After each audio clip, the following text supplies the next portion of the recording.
En el otoño de 1956, Elena, con apenas 17 años, fue entregada como pago de una deuda en la finca de la Desolada, en el corazón polvoriento de Andalucía.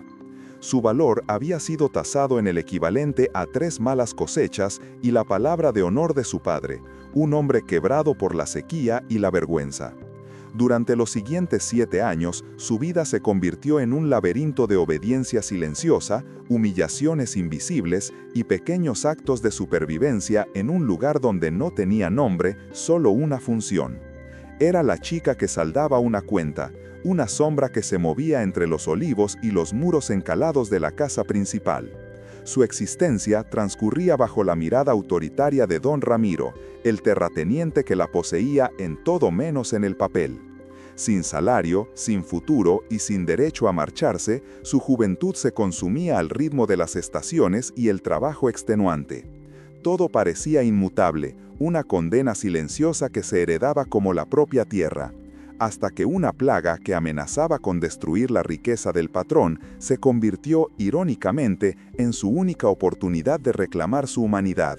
Pero, ¿cómo? Una joven, tratada como un objeto, logra mantener intacta su voluntad cuando el mundo entero le ha quitado su nombre, su libertad y su futuro. Antes de revelarte cómo el conocimiento ancestral de la Tierra abrió la única puerta que aún quedaba entreabierta, dinos desde dónde nos escuchas y suscríbete al canal.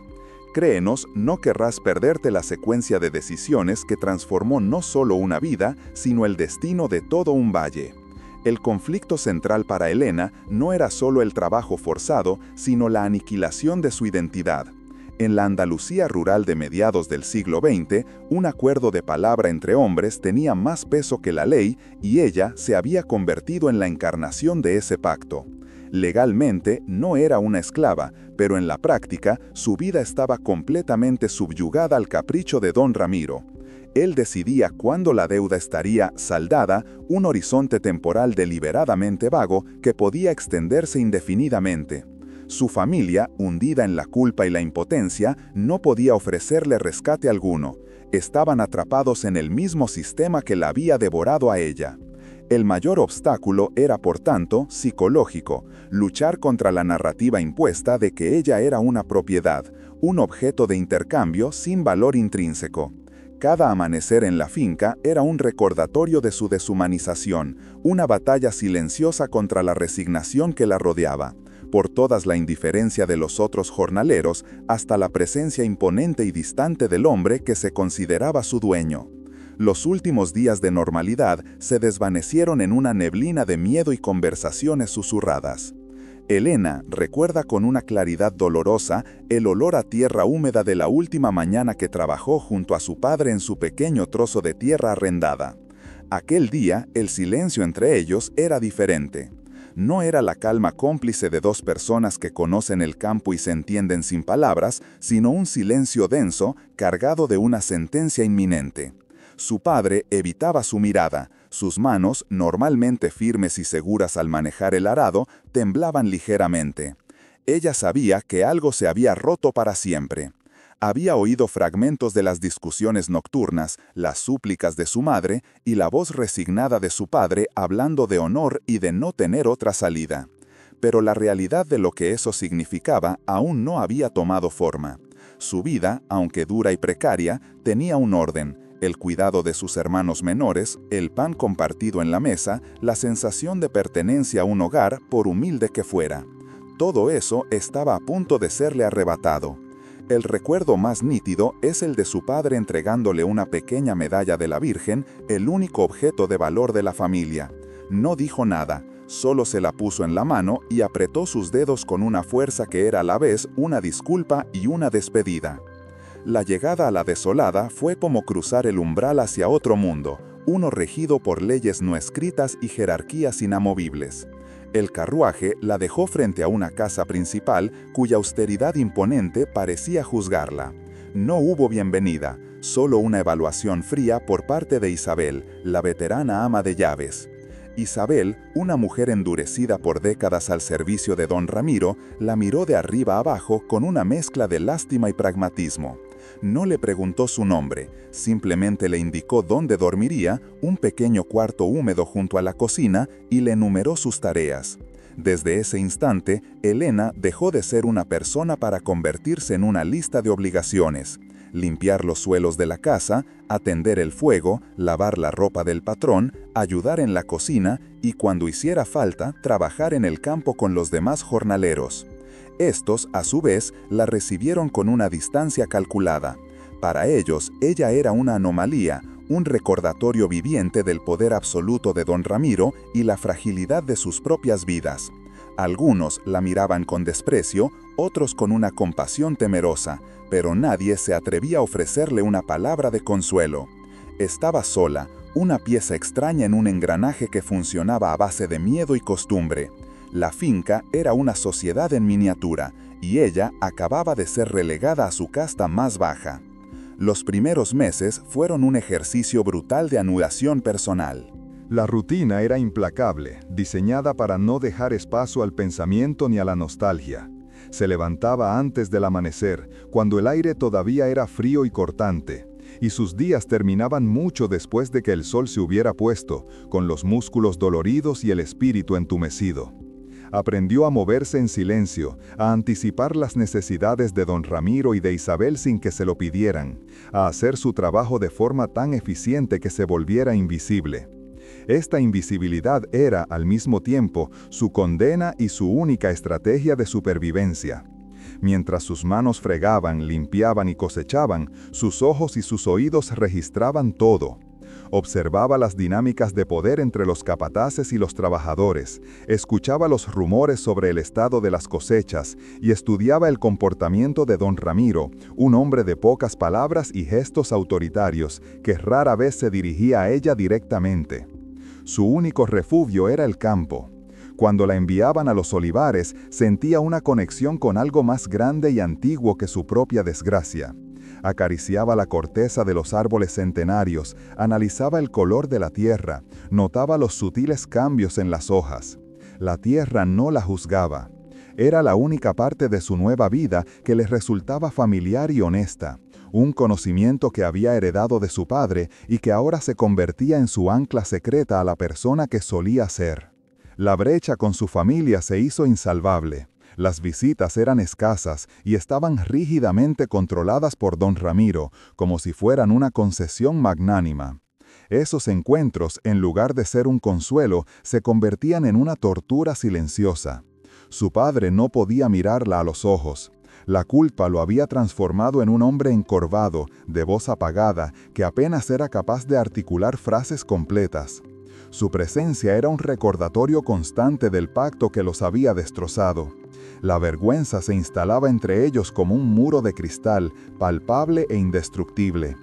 Elena intentaba hablar de cosas triviales, del tiempo o de sus hermanos, pero cada palabra sonaba hueca.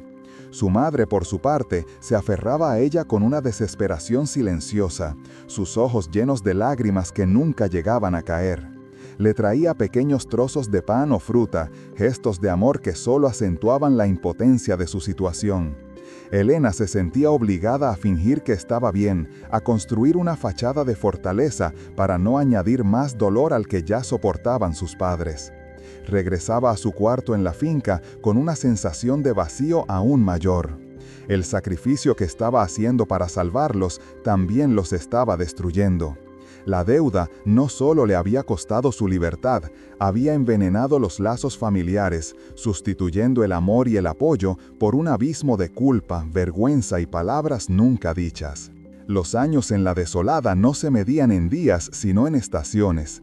Cada una traía consigo una forma distinta de servidumbre, un ciclo inmutable que parecía diseñado para borrar cualquier vestigio de esperanza.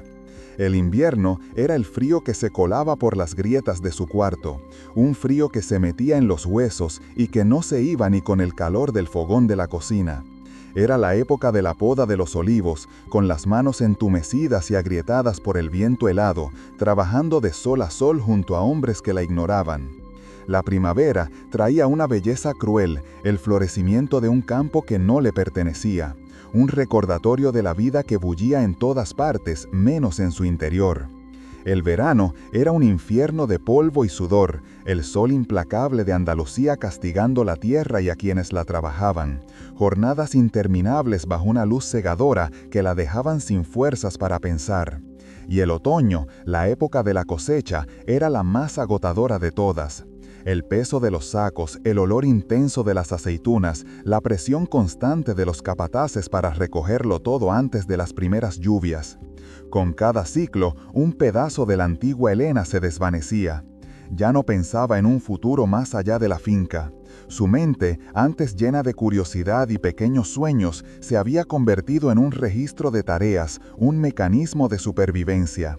La injusticia de su situación había dejado de ser un grito de rabia para convertirse en un zumbido sordo y constante, el ruido de fondo de su existencia. La figura de don Ramiro era omnipresente, una sombra que se proyectaba sobre cada rincón de la finca. No era un hombre de crueldad explícita. Su poder no residía en los gritos o los castigos físicos, sino en una indiferencia absoluta y aterradora. Para él, Elena no era una persona, sino un activo, una anotación en un libro de contabilidad. Rara vez se dirigía a ella, y cuando lo hacía, era para dar una orden concisa sin mirarla a los ojos. Su presencia bastaba para tensar el ambiente. Cuando su carruaje entraba por el camino principal, los jornaleros agachaban la cabeza y trabajaban con un fervor renovado.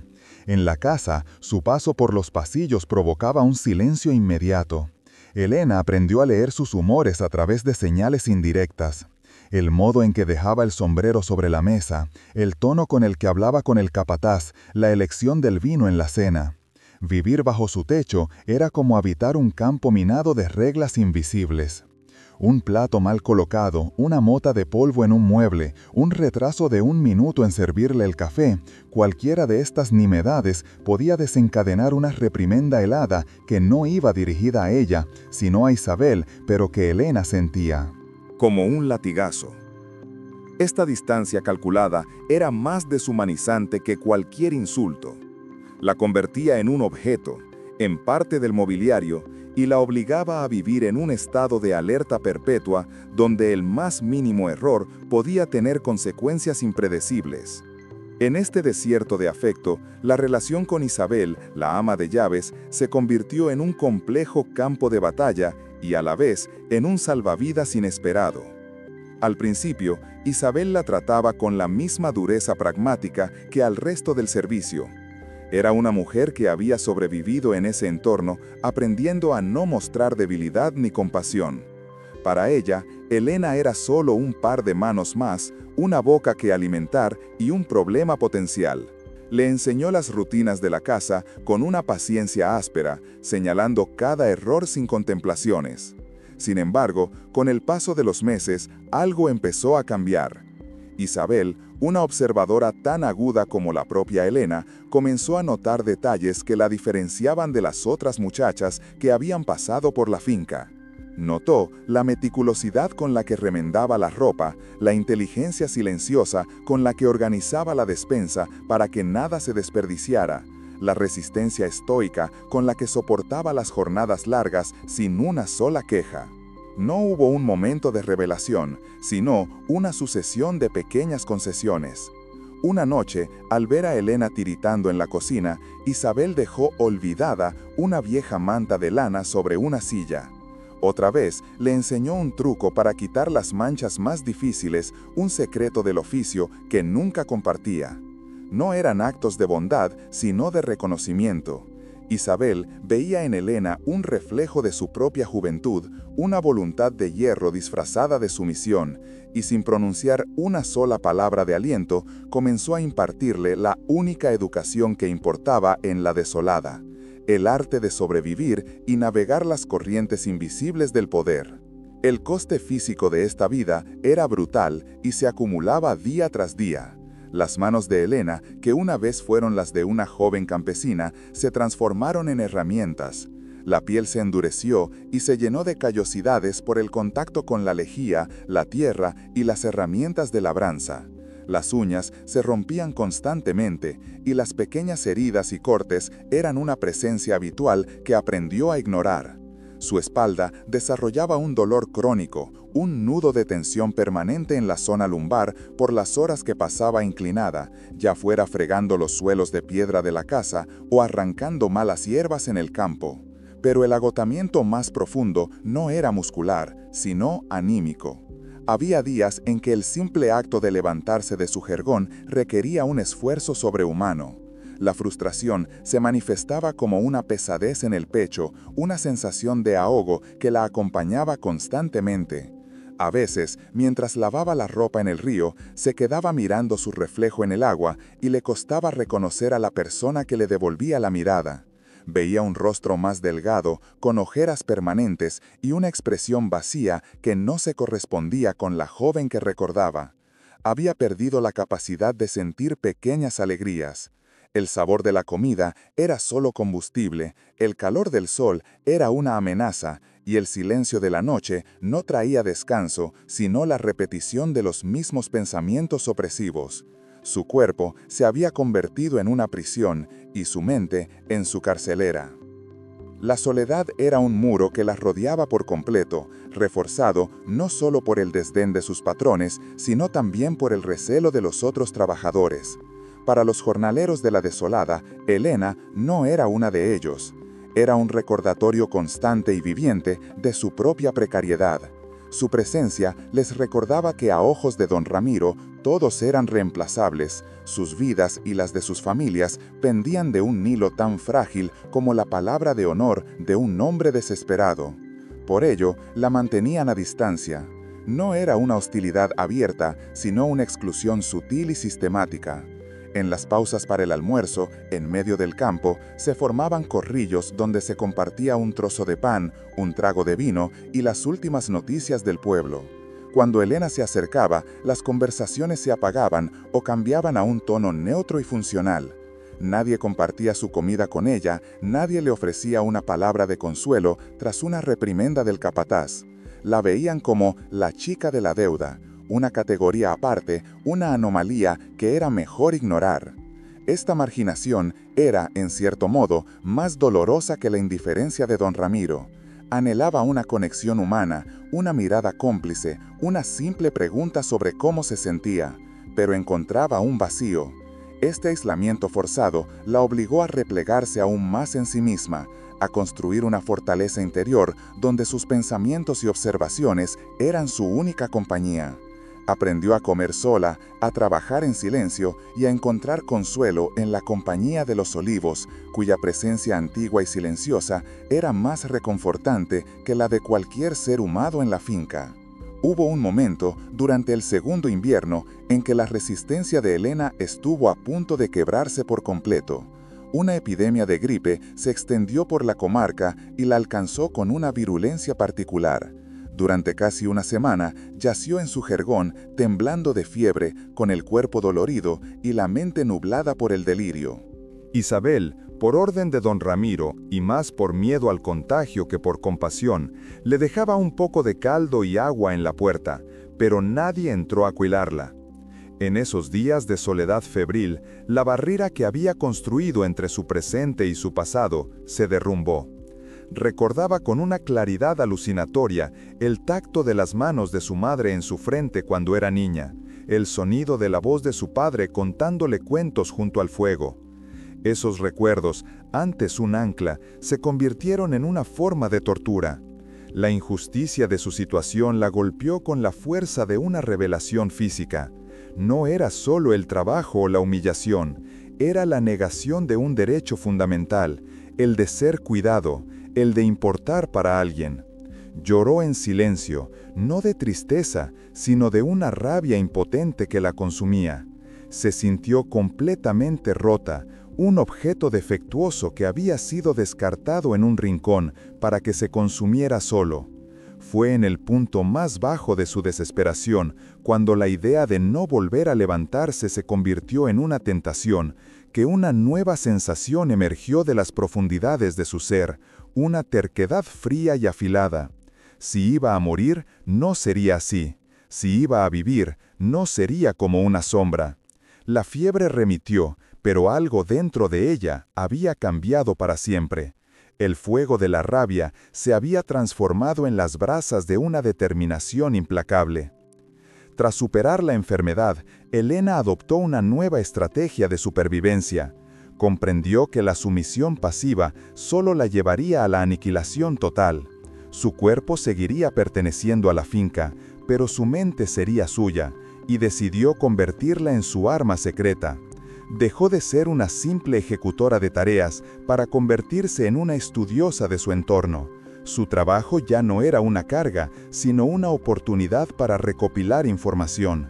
Cuando limpiaba el despacho de don Ramiro, sus ojos no solo veían el polvo, registraban los napas de la finca, los nombres en los libros de cuentas que quedaban abiertos, las cartas de proveedores.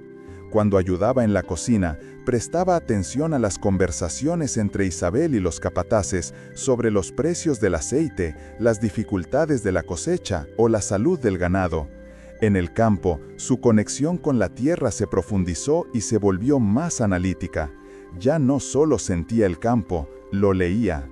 Observaba los patrones de humedad en el suelo, la coloración de las hojas de los olivos, la presencia de insectos que otros no notaban. Empezó a crear un mapa mental de la desolada, uno mucho más detallado que los que colgaban en la pared del despacho. Un mapa que incluía sus fortalezas, sus debilidades y sus secretos. Esta acumulación silenciosa de conocimiento le devolvió un sentido de propósito, una pizca de control en un mundo diseñado para negárselo. Nadie lo sabía, pero la muchacha invisible que todos ignoraban se estaba convirtiendo en la persona que mejor conocía las entrañas de la finca, esperando, sin saberlo aún, el momento en que ese conocimiento se convertiría en su única vía hacia la libertad. Fue en la primavera de 1961, el quinto año de Elena en la finca, cuando la tierra misma pareció rebelarse. Una plaga, desconocida para los jornaleros más viejos, comenzó a extenderse por los olivares. Empezó como una mancha ocre en las hojas más bajas, una señal casi imperceptible, que pronto se convirtió en una enfermedad voraz. Las hojas se retorcían, se secaban y caían al suelo, creando una alfombra de muerte bajo los árboles centenarios que eran el alma y la fortuna de la desolada. El pánico se instaló lentamente, primero como un murmullo entre los trabajadores y luego como un grito ahogado en el rostro de don Ramiro. Su capataz, un hombre de campo experimentado llamado Miguel, probó todos los remedios que conocía, tratamientos químicos comprados a precio de oro en la ciudad, podas agresivas que solo parecían acelerar el avance de la enfermedad. Nada funcionaba. Cada mañana, el veredicto era peor que el del día anterior. Don Ramiro recorría los campos con una furia impotente, viendo cómo su patrimonio, el legado de generaciones, se marchitaba ante sus ojos. La tensión en la finca era insoportable, el miedo a la ruina económica cernía sobre todos, desde el patrón hasta el último jornalero, pues la caída de la desolada significaría la miseria para toda la comarca. La desesperación era un veneno que se filtraba en el aire, más denso y letal que la propia plaga. Mientras los hombres corrían de un lado a otro, aplicando remedios inútiles y discutiendo a gritos bajo el sol, Elena observaba en silencio. Su trabajo la llevaba a todos los rincones de la finca, y sus ojos, entrenados en el arte de ver lo que otros ignoran, comenzaron a registrar un patrón. La plaga no avanzaba de manera uniforme. Había zonas que resistían mejor que otras, olivos que a pesar de estar rodeados de muerte, mantenían un verdor desafiante. Durante semanas siguió este rastro invisible, comparando la tierra, la exposición al sol, la edad de los árboles, y entonces lo vio. La enfermedad era más virulenta y se extendía con mayor rapidez en los sectores que eran regados por un canal específico, uno que traía agua de un arroyo cercano donde el caudal se había estancado debido a la sequía. El agua de ese canal tenía un olor ligeramente pútrido y un color turbio que los demás habían atribuido a la falta de lluvia. Pero Elena recordó las historias de su abuela, relatos sobre aguas enfermas que envenenaban las raíces y debilitaban las plantas desde dentro, haciéndolas vulnerables a cualquier mal. No era una plaga que venía del aire, sino de la tierra. La solución no estaba en las hojas, sino en las raíces. Este conocimiento, una herencia transmitida en susurros junto al fuego, era un secreto que solo ella poseía en aquel lugar. La certeza de su descubrimiento se convirtió en una carga insoportable. Durante días luchó contra el impulso de hablar. ¿Quién era ella para contradecir al capataz y a los supuestos expertos? Era la chica de la deuda, una sombra sin voz ni voto. Hablar sería un acto de insubordinación sin precedentes, una osadía que podría costarle un castigo severo, o peor aún, la humillación pública. El miedo la paralizaba. Imaginaba la risa despectiva de los otros jornaleros, la mirada furiosa de don Ramiro, la reprimenda helada de Isabel. Sin embargo, cada vez que salía al campo y veía los olivos desnudos, sentía una punzada de dolor que era casi física. Esos árboles eran seres vivos, testigos silenciosos de la historia, y estaban muriendo por la ceguera de los hombres. Su silencio la convertía en cómplice de esa muerte. La decisión final llegó una tarde. Al ver a un viejo olivo, uno que siempre le había parecido un abuelo sabio, rendirse a la enfermedad. Sus últimas hojas cayeron con la suavidad de una lágrima.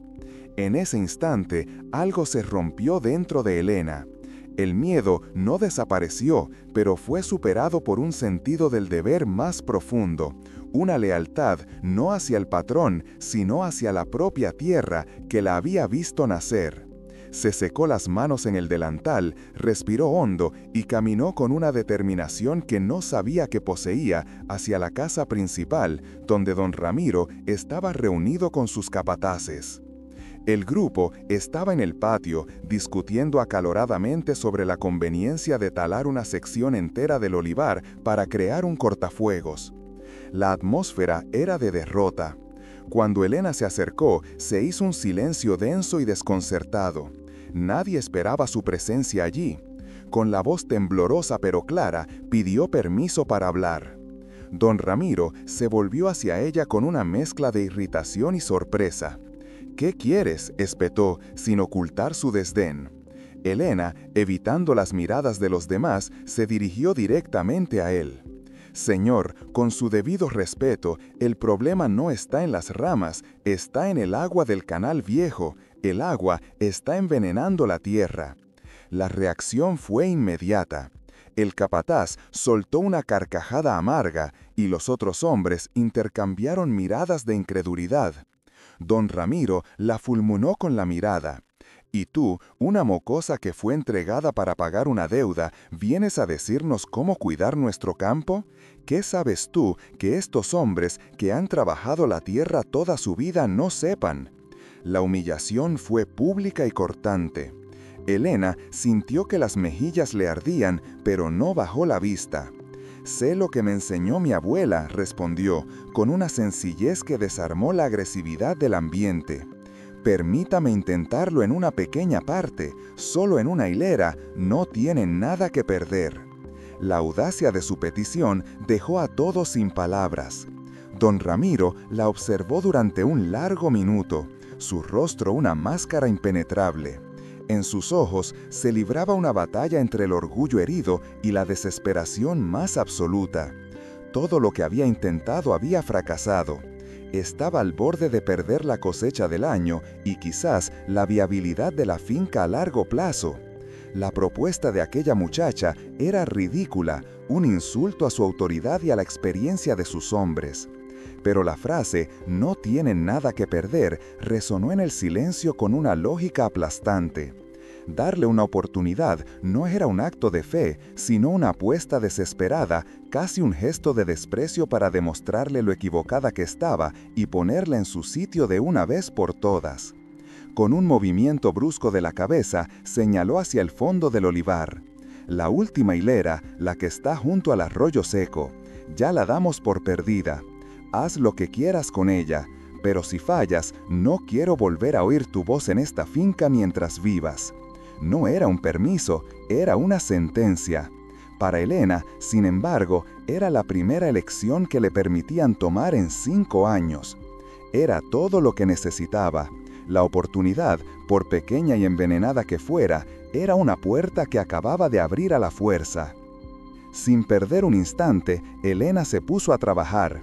No contaba con ninguna ayuda. Los demás jornaleros la observaban desde la distancia con una mezcla de burla y curiosidad, como si estuvieran presenciando un espectáculo extraño. Su primer paso fue desviar el flujo del canal enfermo, creando una zanja improvisada para que el agua contaminada no llegara a las raíces de su hilera. Luego pasó horas acarreando cubos de agua limpia desde el pozo principal de la casa, una tarea físicamente agotadora que la dejó al borde del colapso. Pero no se detuvo. Recordando las lecciones de su abuela, preparó un remedio natural. Recogió ceniza de los fogones de la cocina y la mezcló con cal y una infusión concentrada de hojas de nogal y ajenjo, plantas que crecían silvestres en los bordes de la finca y que eran conocidas por sus propiedades antifúngicas. Con esta mezcla, pintó cuidadosamente la base de cada tronco y la esparció sobre la tierra reseca alrededor de las raíces. No era un trabajo rápido ni fácil, era un ritual metódico, un diálogo silencioso con cada árbol. Mientras trabajaba, ignoraba los susurros y las miradas. Estaba completamente concentrada, movida por una convicción que iba más allá de la lógica. Durante los días siguientes, dedicó cada minuto libre que tenía a cuidar de su pequeña sección, arrancando las hojas muertas una por una y hablándoles a los árboles en voz baja, como si fueran viejos amigos a los que estuviera intentando devolverles la vida. Pasó una semana y luego otra. En el resto de la finca, la plaga continuaba su avance implacable. Don Ramiro había ordenado la tala de varias secciones, dejando claros desoladores en el paisaje que parecían cicatrices. La resignación se había apoderado de todos. Pero en la última hilera, algo estaba cambiando. Al principio fue casi imperceptible. Algunas de las hojas que quedaban parecían haber detenido su proceso de secado. Luego, en las ramas más altas, aparecieron diminutos brotes de un verde intenso, casi desafiante. Las manchas ocres comenzaron a retroceder en los troncos tratados. La noticia se extendió como un rumor silencioso. Un día, el propio don Ramiro, acompañado por su capataz, caminó hasta el final del olivar. Se detuvieron frente a la hilera de Elena y permanecieron en silencio durante un largo rato. El contraste era innegable. A un lado, la muerte y la desolación. Al otro, una franja de vida que se aferraba a la existencia con una fuerza renovada. Don Ramiro no dijo una palabra. No hubo un gracias ni un reconocimiento público. Simplemente se dio la vuelta y se marchó. Pero en la forma en que la miró al pasar, Elena vio algo que nunca antes había visto en sus ojos. Una fracción de segundo de desconcierto, de respeto a regañadientes. Por primera vez, no la miraba como a una parte del inventario, sino como a un enigma que no podía comprender. Aquella mirada fue su verdadera victoria. En ese instante, Elena supo que su conocimiento era poder y que acababa de encontrar la llave, aunque fuera pequeña y oxidada, de su propia jaula. El día después de la revelación, el silencio de don Ramiro fue más elocuente que cualquier palabra. No hubo felicitaciones, ni siquiera un reconocimiento verbal. La orden llegó a través de Isabel, con una frialdad calculada que pretendía despojar al acto de cualquier mérito personal. Elena debía aplicar su remedio al resto de los olivares afectados. No era una promoción, sino la ampliación de una tarea. Su conocimiento, de repente valioso, era tratado como otra herramienta más de la finca, como una azada o un arado, y ella, su mera operaria. Durante las semanas siguientes, su vida se transformó en una maratón de trabajo metódico y agotador. Preparaba su mezcla de ceniza, cal y hierbas en grandes calderos, un proceso que llenaba el aire con un olor acre y terroso. Luego, con la ayuda reacia de 2 jornaleros a los que el capataz asignó para acarrear el agua, se dedicaba a tratar cada árbol uno por uno. Los hombres la observaban con una mezcla de escepticismo y una nueva curiosidad, manteniendo la distancia pero registrando cada uno de sus movimientos. Para Elena, era una prueba de resistencia física y mental. Sentía el peso de todas las miradas sobre ella, la de don Ramiro desde la ventana de su despacho, la de los trabajadores en el campo, la de Isabel desde la puerta de la cocina. No había margen para el error. Cada brote nuevo era una pequeña victoria silenciosa. Cada hoja que recuperaba su verdor era un argumento a su favor en un juicio que se celebraba sin palabras.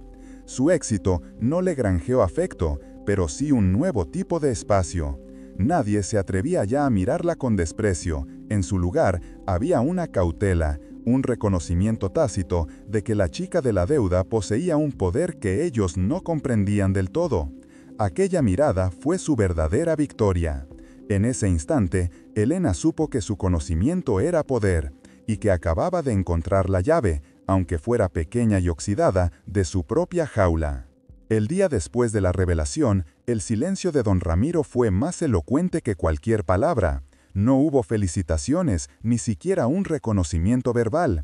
La orden llegó a través de Isabel, con una frialdad calculada que pretendía despojar al acto de cualquier mérito personal.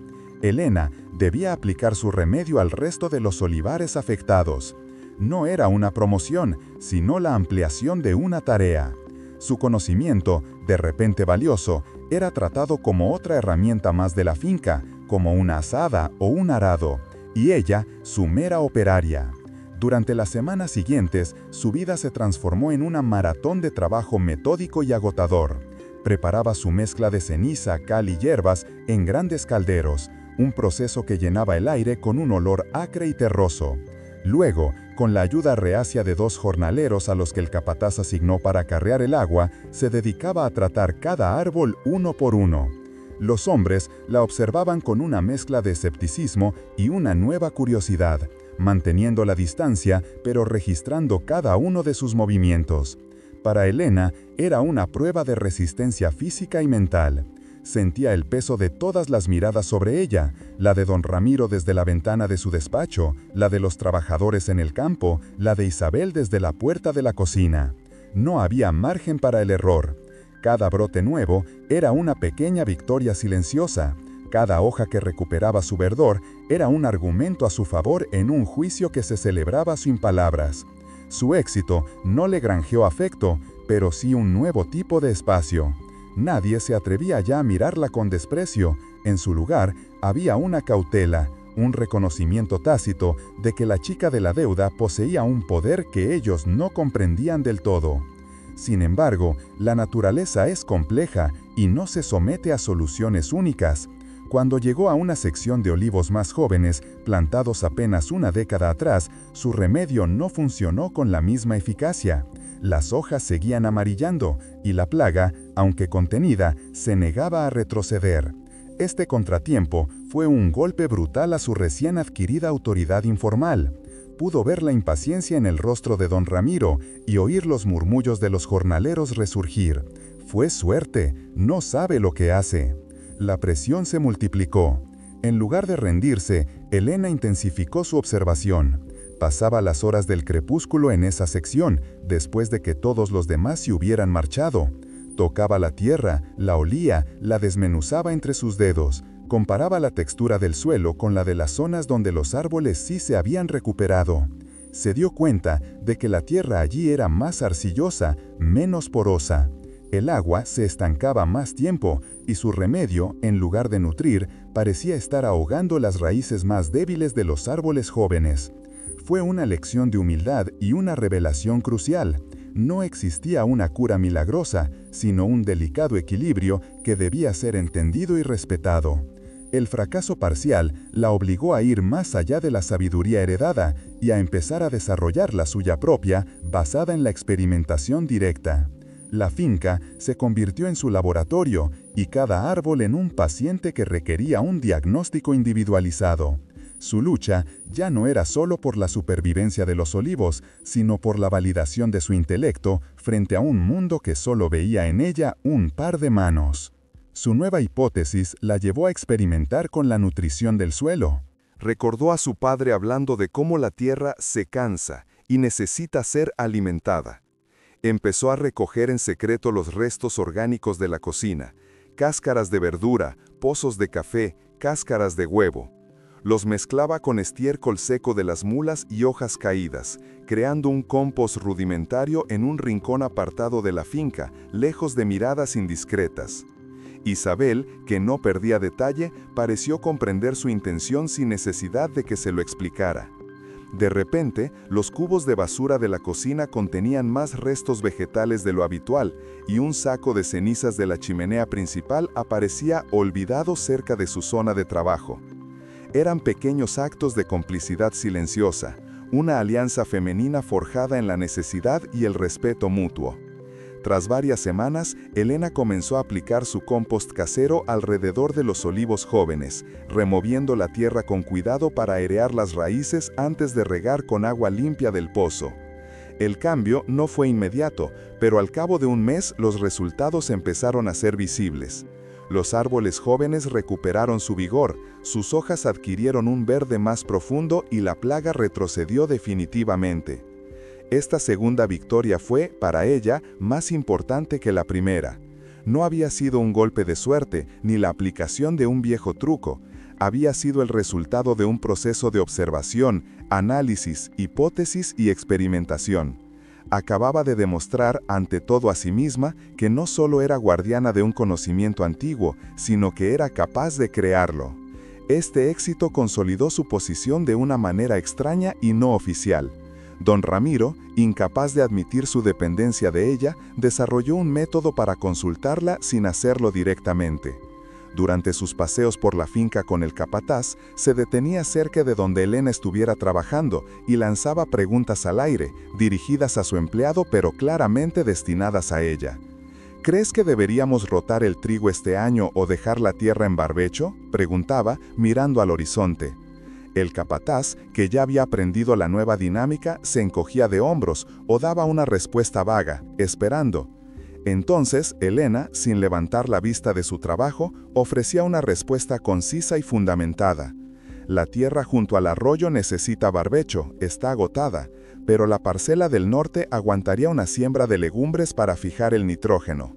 Don Ramiro escuchaba, no respondía y al día siguiente sus órdenes reflejaban la sugerencia de Elena. Este teatro se repitió con la salud del ganado, la gestión del agua de riego y la planificación de la poda. Elena se convirtió en la estratega agrícola de la desolada, una consejera fantasma cuyo poder residía en su invisibilidad. Era un juego peligroso que requería una diplomacia y una humildad extremas. Un paso en falso, una muestra de arrogancia y todo podría desmoronarse. Aprendió a formular sus ideas como si fueran simples observaciones, a presentar sus conocimientos como si fueran sentido común, para no herir el frágil orgullo de los hombres que, oficialmente, estaban al mando. Su vida se había convertido en un complejo ejercicio de equilibrio, caminando sobre el alambre del poder sin que nadie notara que era ella quien sostenía la pértiga. La cascada de aprendizajes no estuvo exenta de dolorosas recaídas. A finales de ese mismo año, enfrentando una falta de liquidez, don Ramiro decidió vender la pequeña manada de ovejas de la finca. Era una decisión puramente económica, basada en números a corto plazo. Elena, a través de Isabel, intentó advertirle. Sabía que esas ovejas no solo producían lana y leche, eran las encargadas de mantener a raya la maleza en las laderas más empinadas del olivar, zonas de difícil acceso para los jornaleros. Su pastoreo controlado era una forma natural y gratuita de prevenir incendios y evitar que las malas hierbas compitieran por el agua y los nutrientes del suelo. Pero su advertencia, transmitida de segunda mano, fue desestimada como una sentimentalidad de campesina. Las ovejas fueron vendidas. La primavera siguiente, sus predicciones se hicieron realidad con una ferocidad abrumadora. Las laderas se cubrieron de una densa capa de maleza seca que se convirtió en un polvorín bajo el sol del verano. Tuvieron que contratar a más hombres para desbrozar a mano, un gasto que superó con creces el dinero obtenido por la venta de los animales. Para Elena fue una lección devastadora. Comprendió que tener la razón no era suficiente, su conocimiento era inútil si no tenía la autoridad para implementarlo o si chocaba contra la lógica ciega del beneficio inmediato. Esta experiencia sembró en ella una nueva semilla, la necesidad de entender no solo el lenguaje de la tierra, sino también el del dinero y el poder. Se dio cuenta de que para proteger la finca de verdad necesitaría algo más que sabiduría agrícola, necesitaría una voz que fuera escuchada en el despacho, no solo en el campo. Fue entonces cuando comenzó su proyecto más ambicioso y secreto. Sabía que nunca le permitirían acceder a los libros de cuentas ni a los documentos de la finca. Su educación formal era casi nula, apenas sabía firmar su nombre y leer con dificultad. Pero su mente, entrenada para encontrar patrones en la naturaleza, era una herramienta poderosa. Con la ayuda de Isabel, que le conseguía cabos de vela y trozos de papel de estraza, empezó a construir su propio registro de la desolada. Durante la noche, en la soledad de su minúsculo cuarto, traducía todo lo que observaba y escuchaba durante el día a un sistema de símbolos que solo ella podía entender. Dibujaba mapas de la finca, marcando la productividad de cada parcela con diferentes tipos de semillas. Creaba gráficos sencillos con palitos y círculos para registrar los ciclos de lluvia, los costes de los jornales que oía discutir, los precios de venta del aceite. Era un trabajo lento y arduo, un intento desesperado de ordenar el caos y comprender la lógica económica que gobernaba sus vidas. No lo hacía con un plan concreto en mente, sino movida por un instinto de supervivencia que le decía que la información era la única forma de poder a su alcance. Noche tras noche, mientras la finca dormía, Elena trazaba en secreto el verdadero mapa de la desolada, no el de sus límites geográficos, sino el de sus flujos de vida, sus debilidades y su potencial oculto. Estaba forjando, sin saberlo, las herramientas que un día necesitaría para reclamar no solo su libertad, sino el destino de todo el valle. Con el paso de los años, la dinámica de poder en la finca se había invertido de forma silenciosa pero irreversible. Elena ya no era la chica de la deuda.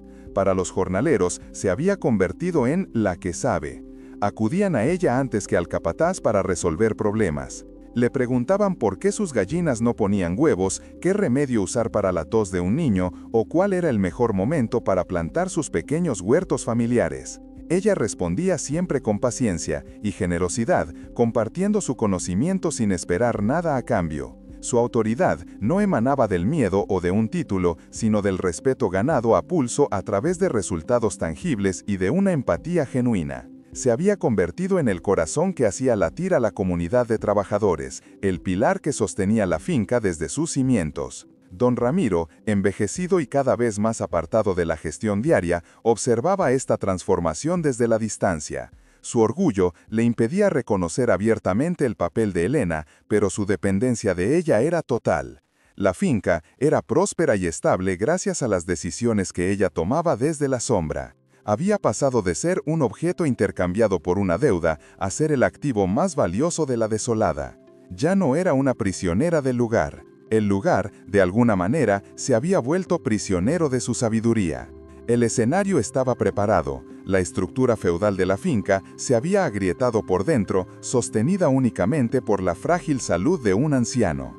Solo faltaba el golpe final que haría que todo el viejo orden se derrumbara. El golpe llegó sin aviso, en una mañana de finales de otoño de 1963. Un infarto masivo dejó a don Ramiro postrado en su cama, un gigante reducido a un cuerpo inmóvil y una mirada perdida. La noticia corrió como la pólvora, y a los pocos días llegó desde Madrid el único heredero, Javier, un hombre que llevaba el desprecio por el campo grabado en el corte de su traje y en la curva de su boca. No sentía apego por la tierra ni por su gente. Para él, la desolada no era un legado, sino un activo problemático que debía ser liquidado lo antes posible. Su llegada fue como una ráfaga de viento helado que amenazaba con arrancar de raíz la frágil estabilidad que Elena había cultivado durante años. Los jornaleros, que habían aprendido a confiar en el ciclo predecible de las estaciones y en la sabiduría silenciosa de Elena, sintieron el pánico ancestral del siervo ante un nuevo señor, uno que no entendía sus leyes ni respetaba sus vidas. El miedo se instaló en las barracas y en los campos, un presentimiento de que el orden que tanto había costado construir estaba a punto de ser demolido por la codicia y la ignorancia.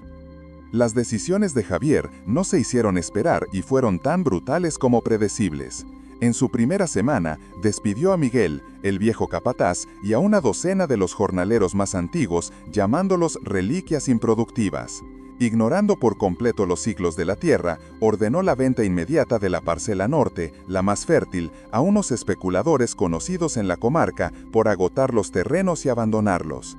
El plan de viabilidad que Elena había ido implementando en la sombra, la rotación de cultivos, la gestión del agua, la diversificación con almendros y viñas, fue descartado con un gesto de la mano como fantasías de campesinos. La finca empezó a sangrar, la moral se desplomó. Una noche, un grupo de trabajadores con los rostros marcados por la desesperación se reunió en secreto en el viejo establo. Acudieron a Elena no como a una compañera, sino como a su única líder. Le suplicaron que intervinieran, que hablaran con el nuevo patrón.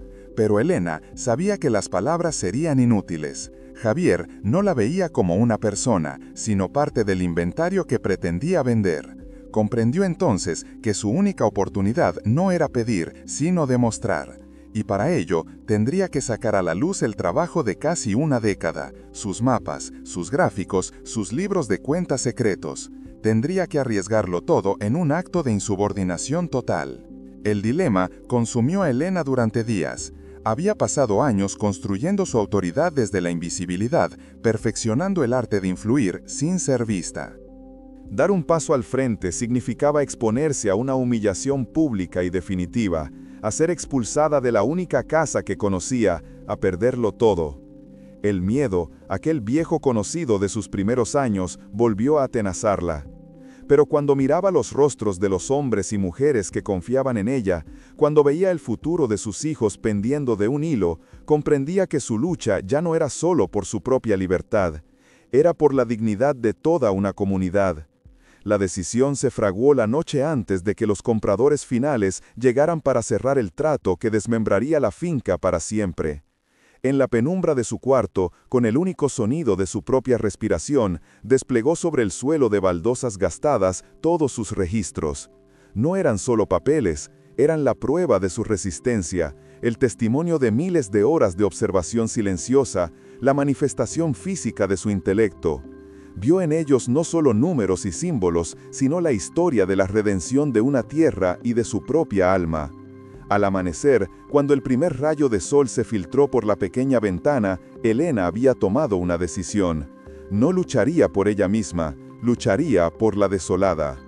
El día de la firma, el patio principal de la finca se convirtió en un escenario de tensión insoportable. Javier, vestido con su mejor traje, esperaba a los compradores con una sonrisa impaciente. Los pocos trabajadores que quedaban habían sido convocados para presenciar el traspaso, un acto de humillación final. El aire era denso y pesado. Cuando el coche negro de los compradores entró por el camino de tierra, levantando una nube de polvo, un silencio sepulcral se apoderó del lugar. Justo cuando los hombres salían del vehículo y Javier se adelantaba para estrecharles la mano, Elena apareció. Salió de la casa no por la puerta de servicio, sino por la principal. No llevaba su delantal de trabajo, sino un vestido sencillo y limpio. En sus manos portaba una carpeta de cartón gastado. Caminó a través del patio con una lentitud deliberada, sus pasos resonando en el silencio. Todas las miradas se clavaron en ella, la de Javier llena de furia e incredulidad, la de los trabajadores cargada de una mezcla de miedo y esperanza, la de los compradores teñida de mera curiosidad. No dijo una palabra, simplemente se detuvo frente al grupo, se colocó al lado de Javier como si tuviera todo el derecho a estar allí, y esperó. Su presencia era una pregunta silenciosa que lo cambió todo. Con una calma que desmentía la tormenta que rugía en su interior, Elena abrió su carpeta. No se dirigió a Javier, sino directamente a los compradores. «Señores», comenzó, su voz clara y firme, «antes de que firmen, creo que deberían saber lo que realmente están comprando y lo que están perdiendo». Ante la mirada atónita de todos, extendió sobre el capó del coche uno de sus mapas dibujados a mano. Con su dedo, señaló las parcelas, explicando con una precisión técnica asombrosa la composición del suelo, los niveles de humedad y el rendimiento de las últimas 5 cosechas. Sacó sus gráficos, trazados con carbón sobre papel de estraza, que mostraban la correlación entre la rotación de cultivos y la erradicación de plagas. Les presentó un plan de negocio a 5 años con proyecciones de beneficios basadas en la diversificación que ella había iniciado, demostrando que el valor real de la finca no estaba en su venta por partes, sino en su explotación inteligente y sostenible. Su discurso no era emocional, era una clase magistral de gestión agrícola, una demostración irrefutable de conocimiento. Los compradores, hombres de negocios pragmáticos, pasaron de la sorpresa al interés y finalmente a un respeto palpable. Estaban escuchando a la verdadera dueña de aquel lugar. «¡Cállate, insolente!», gritó Javier, rojo de ira, intentando arrebatarle los papeles. Pero su arrebato de furia fue ahogado por un murmullo que creció hasta convertirse en una voz colectiva. «Ella sabe», dijo uno de los jornaleros más viejos, dando un paso al frente. «La desolada está viva gracias a ella», añadió otro. Uno a uno, los trabajadores formaron un círculo protector alrededor de Elena, un muro humano que la separaba de la impotencia de Javier. Su respaldo no fue un acto de rebelión violenta, sino una declaración de lealtad inquebrantable. El poder había cambiado de manos, no a través de un documento legal, sino por aclamación popular. Uno de los compradores miró a Javier con desdén y luego se volvió a Elena. «Señora», dijo, y aquella palabra, cargada con todo el peso del reconocimiento, selló la victoria. En ese instante, Elena dejó de ser la chica de la deuda, se convirtió en la guardiana de la desolada, su legitimidad forjada no en la sangre o la herencia, sino en el sudor, la inteligencia y el respeto de su gente. La noticia del levantamiento pacífico llegó a la habitación de don Ramiro a través de Isabel, cuyos ojos brillaban con lágrimas de orgullo. El viejo terrateniente, atrapado en su cuerpo inerte pero con la mente lúcida, escuchó el relato en silencio. Podía oír el murmullo distante de los trabajadores en el patio, un sonido que no era de revuelta, sino de afirmación. Durante años había observado desde su ventana cómo aquella muchacha transformaba su tierra, cómo su sabiduría silenciosa reparaba lo que su propia rigidez había estado a punto de romper. Su orgullo, la última fortaleza que le quedaba, se rindió ante la evidencia abrumadora de la realidad. Con un gesto casi imperceptible, pidió a Isabel que le acercara papel y pluma.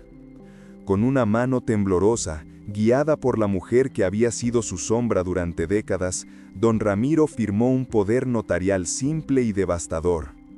No le entregaba la propiedad, pero sí algo mucho más importante: la administración total y absoluta de la finca. Era su último acto como patrón, un reconocimiento tardío y sin palabras de que el verdadero valor de su legado no estaba en la sangre, sino en el espíritu de la única persona que había sabido amarlo de verdad.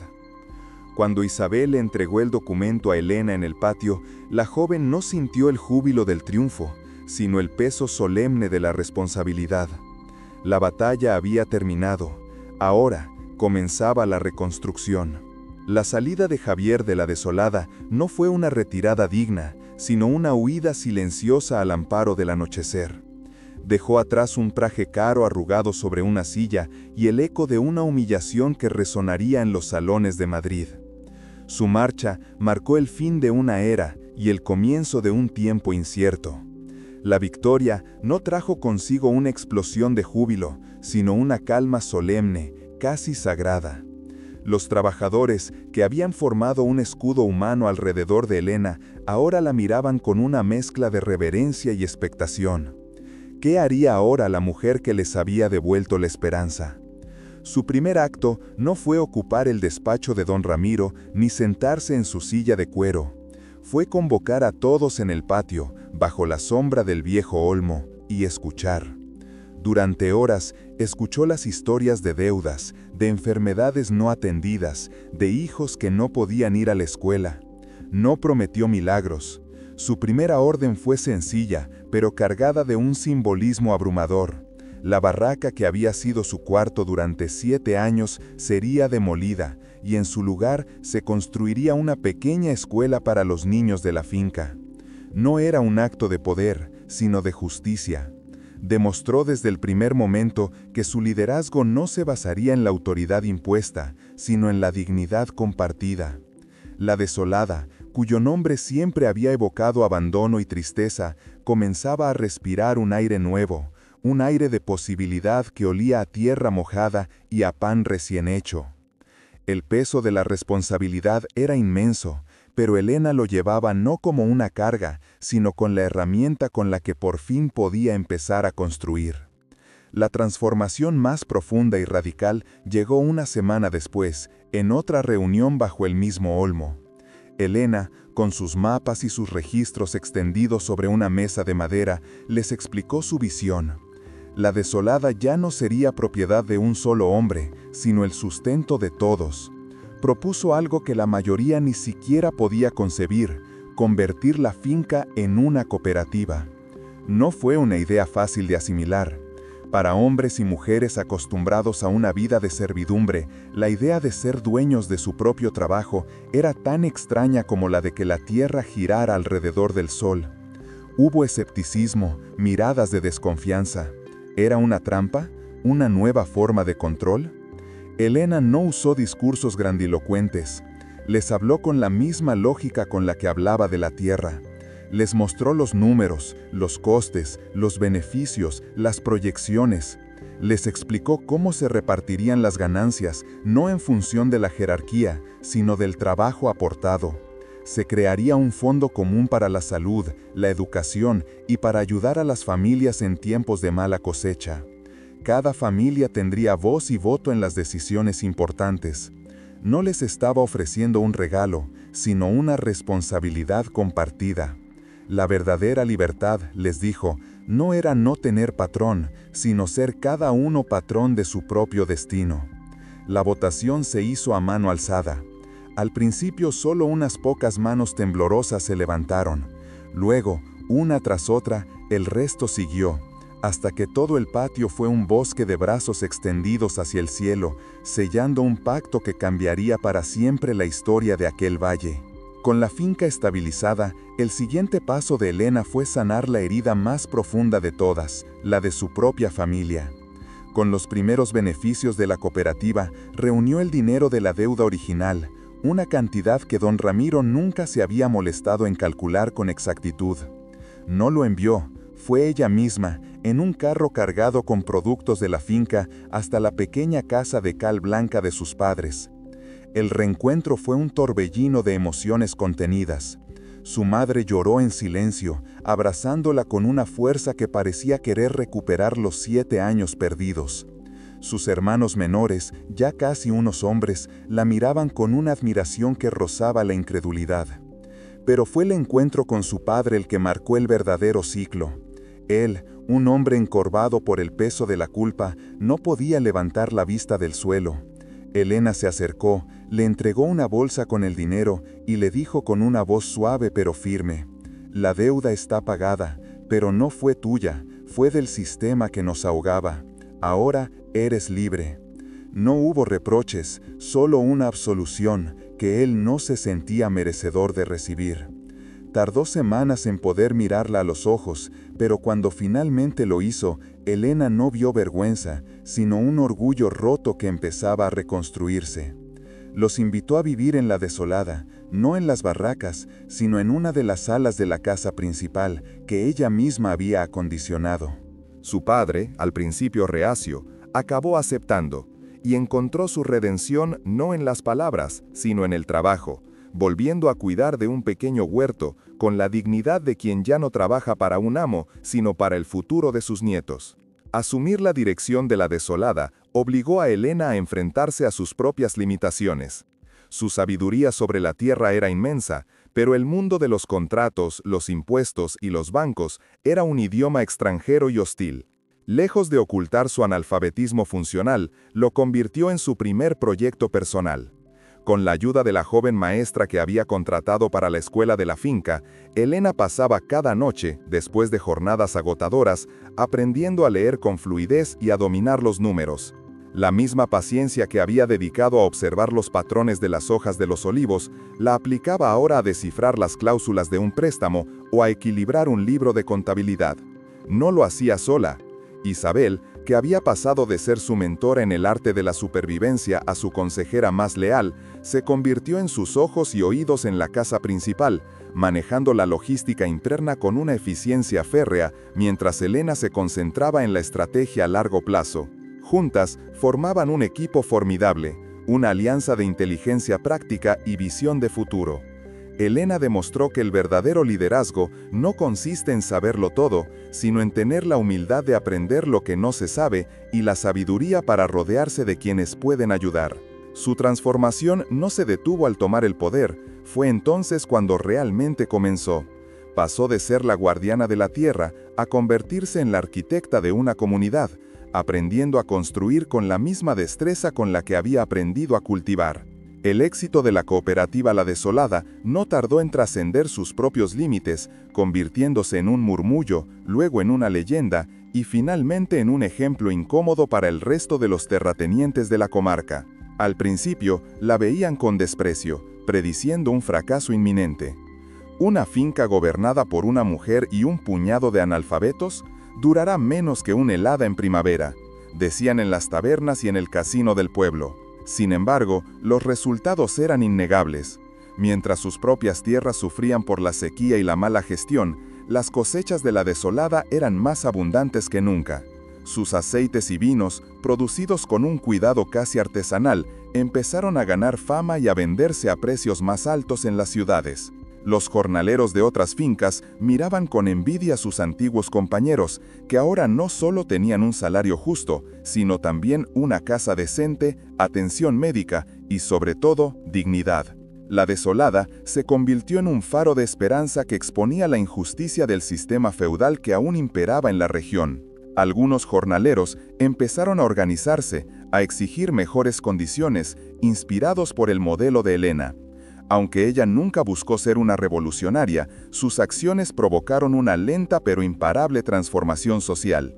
Demostró que la prosperidad no tenía por qué basarse en la explotación, sino que podía nacer de la colaboración y el respeto mutuo por la tierra y por quienes la trabajan. Su nombre se pronunciaba en voz baja, pero con un profundo respeto, como el de alguien que no había conquistado un territorio, sino que había demostrado que un mundo mejor era posible. Los años pasaron y la figura de Elena se fundió con el paisaje de La Desolada. Ya no era la joven asustada que llegó para saldar una deuda, ni la líder que tuvo que luchar por su lugar. Se convirtió en la matriarca serena de una comunidad próspera, una mujer cuyas arrugas contaban la historia de cada cosecha, de cada desafío superado. Su reconocimiento no llegó en forma de títulos o riquezas acumuladas, sino en la paz que sentía cada atardecer al caminar descalza por los mismos campos que una vez fueron su prisión. La encontraba en la risa de los niños que corrían hacia la escuela, en el respeto silencioso de los hombres y mujeres que ahora eran sus socios, en el olor de la tierra que ella había sanado y que a su vez la había sanado a ella. Su mayor logro no fue salvar una finca, sino cultivar un futuro donde la palabra deuda había sido reemplazada por dignidad. Nunca olvidó de dónde venía, y esa memoria fue el ancla que mantuvo su liderazgo siempre humano, siempre compasivo. Su vida se convirtió en la lección más importante que la finca enseñaría jamás. Y así, todos en aquel valle aprendieron que la tierra no tiene dueño, solo guardianes, y que el alma más fuerte no es la que nunca cae, sino la que florece donde nadie creía que podía crecer una sola flor. La historia de La Desolada no terminó en sus fronteras.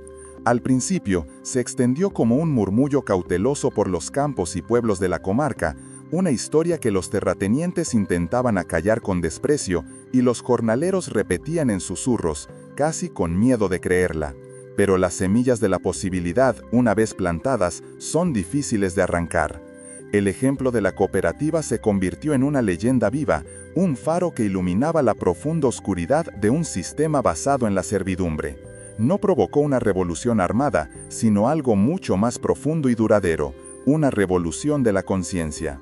En las fincas vecinas, los trabajadores comenzaron a levantar la cabeza. Un grupo de hombres en Los Almendros se atrevió a exigir que sus salarios se pagaran en dinero, no en vales para la tienda del patrón. Unas mujeres en el Cortijo organizaron un fondo común para comprar medicinas, imitando el sistema de La Desolada. Eran actos pequeños, casi insignificantes a los ojos del poder, pero representaban grietas en un muro que durante siglos se había considerado indestructible. Helena nunca se vio a sí misma como una líder política. Su campo de batalla siempre fue la tierra. Sin embargo, su vida se convirtió en el argumento más poderoso contra la resignación. Demostró, con hechos y no con discursos, que la dignidad no era un privilegio que se otorgaba, sino un derecho que se cultivaba, día a día, con la misma paciencia y tenacidad con la que se cuida un olivo centenario. Su legado no fue una ideología, sino un ejemplo tangible de que la estructura del mundo no es inmutable, y que a veces el cambio más radical comienza con un solo gesto de coraje silencioso. El pasado de Helena nunca la abandonó por completo. Las cicatrices de aquellos 7 años de deshumanización permanecieron, no como heridas abiertas, sino como un mapa grabado en su alma que le recordaba constantemente el valor de lo que había construido. No buscó venganza, ni permitió que la amargura envenenara su liderazgo. En su lugar, practicó una alquimia extraordinaria, transformó el plomo de su sufrimiento en el oro de la empatía. Porque había conocido el frío, se aseguró de que cada hogar en la desolada tuviera leña en invierno. Porque había conocido el hambre, instituyó la norma de que la primera y mejor parte de cada cosecha se destinara a alimentar a la comunidad. Porque había sido silenciada y tratada como un objeto sin nombre, creó un consejo donde cada miembro de la cooperativa, desde el más anciano hasta el más joven, tenía una voz y un voto. Su experiencia no fue un trauma que la paralizó, sino el crisol que forjó su carácter. Aprendió en su propia piel que la verdadera fuerza no reside en no tener debilidades, sino en conocerlas a fondo y usarlas como guía para no infligir el mismo dolor a otros. La demolición de la barraca donde durmió durante años para construir en su lugar la escuela fue el símbolo perfecto de su filosofía. No se trata de borrar el pasado doloroso, sino de construir sobre sus ruinas algo que dé vida, algo que garantice que ninguna otra persona tenga que soportar la misma oscuridad. Su dolor se convirtió en el faro que guiaba cada una de sus decisiones, asegurando que la desolada fuera siempre un refugio y nunca más una prisión. Con el tiempo, la desolada redefinió por completo el concepto de riqueza en todo el valle. Bajo el dominio de don Ramiro, la riqueza era una fortaleza, se medía en hectáreas de tierra acumulada, en el número de jornaleros que agachaban la cabeza a su paso, en el silencio temeroso que imponía su presencia. Era una riqueza estéril, basada en la extracción y el miedo, que empobrecía a la mayoría para el beneficio de uno solo. Con Helena, la riqueza se convirtió en un río que fluía y nutría a toda la comunidad. Ya no se medía en posesiones, sino en bienestar compartido. La verdadera prosperidad de la desolada se podía ver en las manos de los niños que sostenían libros en lugar de azadas, en las despensas llenas de las familias durante los inviernos duros, en la ausencia de deudas que ahogaran los sueños de la siguiente generación. Se manifestaba en las fiestas de la cosecha, donde el vino y el pan se compartían en largas mesas comunitarias, y el sonido predominante no era el de las órdenes de un capataz, sino de la música y las risas. Helena demostró que la tierra, cuando se cuida con respeto en lugar de explotarla con avaricia, devuelve su generosidad multiplicada. El mayor activo de la finca ya no eran sus olivos, sino la red de confianza y apoyo mutuo que unía a su gente. Este nuevo modelo económico, basado en la sostenibilidad y la justicia social, se convirtió en su legado más revolucionario, una prueba viviente de que la verdadera abundancia no consiste en cuánto se puede acumular, sino en cuánto se puede compartir. La vida de Helena, desde su llegada como una moneda de cambio humana hasta su consagración como el alma de la comarca, nos deja una lección tan antigua como la tierra misma. Su historia nos enseña que el poder más auténtico no nace de la dominación, sino del servicio. Ella no se impuso por la fuerza, sino que se ganó su lugar a través de una comprensión profunda y respetuosa de los ciclos de la vida, tanto de las plantas como de las personas. Comprendió que para liderar, primero hay que escuchar el lenguaje silencioso de un árbol enfermo, el murmullo de desesperación de un trabajador agotado, el latido de una comunidad que anhela dignidad. Su viaje demuestra que la resiliencia no es simplemente la capacidad de soportar el sufrimiento, sino la habilidad de transformarlo en sabiduría y compasión. No conquistó la desolada, la sanó, y al hacerlo, se sanó a ella misma y a todos los que la rodeaban. Su legado resuena en la frase que los ancianos del valle todavía repiten a sus nietos, una verdad que ella encarnó con cada fibra de su ser. La tierra no tiene dueños, solo tiene guardianes. Y el espíritu más fuerte no es aquel que nunca se dobla ante la tormenta, sino el que aprende a echar raíces en la tierra más árida y, contra todo pronóstico, encuentra la manera de florecer. La historia de la desolada es un recordatorio de que incluso en las circunstancias más oscuras, una sola persona, armada con conocimiento, coraje y empatía, puede cambiar el destino de muchos. Nos enseña que ninguna lucha tiene por qué ser solitaria, y que cada pequeña victoria, cada acto de resistencia silenciosa, importa. Si crees que las historias de superación real tienen el poder de inspirar y transformar, comparte este video con alguien que necesita recordar la fuerza que todos llevamos dentro. Suscríbete al canal para descubrir más relatos de personas que, como Elena, se atrevieron a reescribir su propia historia. Gracias por escuchar.